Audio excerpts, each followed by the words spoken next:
ہم ایمان لائے ہیں.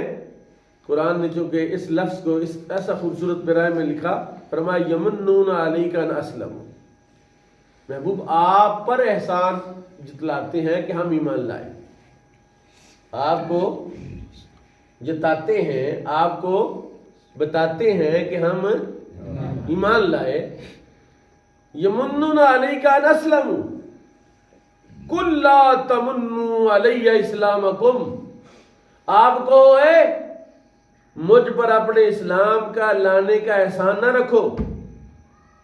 قل لا تمنوا علی اسلامکم، لا تمنوا علی اسلامکم، وہ مجھ پر اپنے اسلام کا احسان مجھے کہتے ہو کہ مسلمان ہو گئے. آگے فرمایا بل اللہ یمن علیکم ان ہداکم للایمان، بلکہ اس اللہ کا احسان مانو جس نے تمہیں ایمان کی توفیق عطا فرمائی.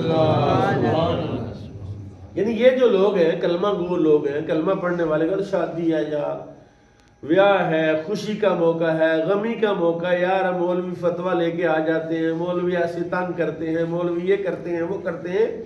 اللہ کہہ رہا ہے بل اللہ یمن علیکم، محبوب ان کو کہہ اوے اللہ کا احسان ہے تم پر، اللہ کا احسان ہے تم پر، ان ہداکم للایمان، کہ اس نے تمہیں ایمان کی ہدایت دے دی.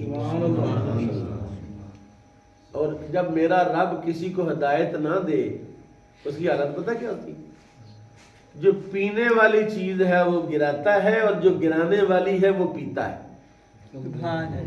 جب اللہ ہدایت نہیں نہ دیتا کسی کو، مت ایسی ماری جاتی ہے کہ گائے کا پیشاب گرانے والا ہے وہ پیتے ہیں اور دودھ پینے والا ہے وہ گراتے ہیں.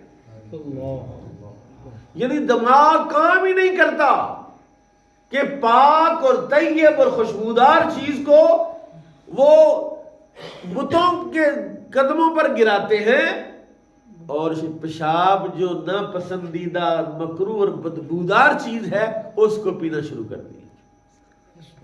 فرمایا بل اللہ یمن علیکم ان ہداکم للایمان ان کنتم صادقین، اور یہ جو تم نے دعویٰ کیا ہے نا میرے سامنے کہ ہم ایمان لائے ہمارا احسان ہے، اگر تم اس بات میں سچے ہو پھر سنو، یہ تمہارا اللہ پر یا اس کے رسول پر احسان نہیں ہے کہ تم ایمان لائے ہو، بلکہ اللہ اور اس کے رسول کا احسان ہے کہ تمہیں ایمان کی توفیق دی گئی ہے. کیونکہ اس ایمان کی وجہ سے دوزخی جنتی بنتا ہے.